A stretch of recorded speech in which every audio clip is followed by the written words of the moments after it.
I'm going to show you how I did the anchor roller modification on my 1995 MacGregor 26X. So you see here the finished project. I didn't get any photos or video of the in process, but this is the Sea Dog medium anchor roller. And I think there are a couple kinds, but this is the captive kind, but perfect length, and you can see here overhangs just a little bit, and then it comes up pretty close to the anchor locker.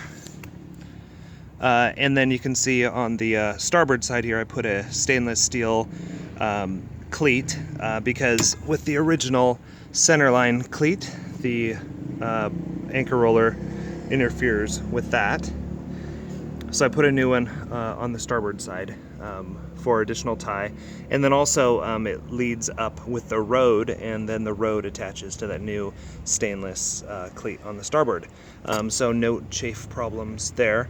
I had a second cleat for the port side, but given the spacing and then the fair lead for the roller furling, just no space, and then not really necessary.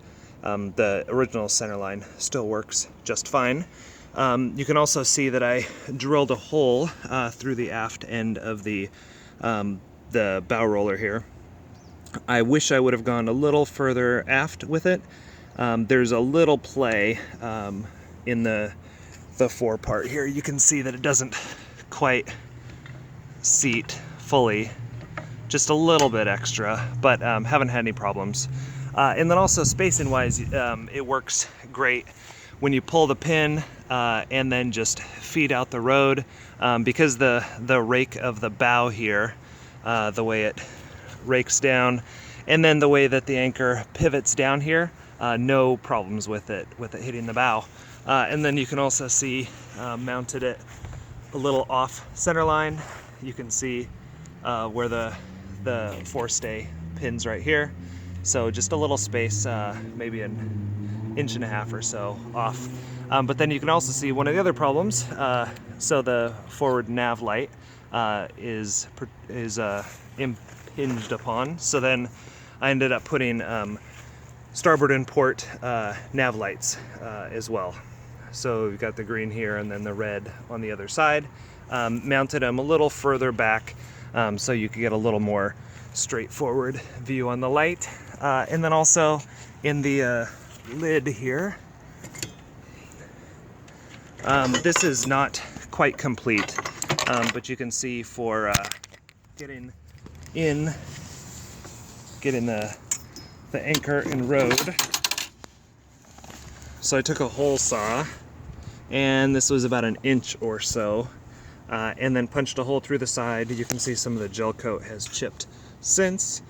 So that was just enough for the anchor to fit through, or sorry, for the chain to fit through, but a little too snug. So I'm gonna cut this out and then put a clam vent over the top to fit right here. So that should give a little more space. So not quite big enough, but at least for this season it'll be enough. So there you go. That's how I did it. Also Manson Supreme anchor. Used it once. Fantastic.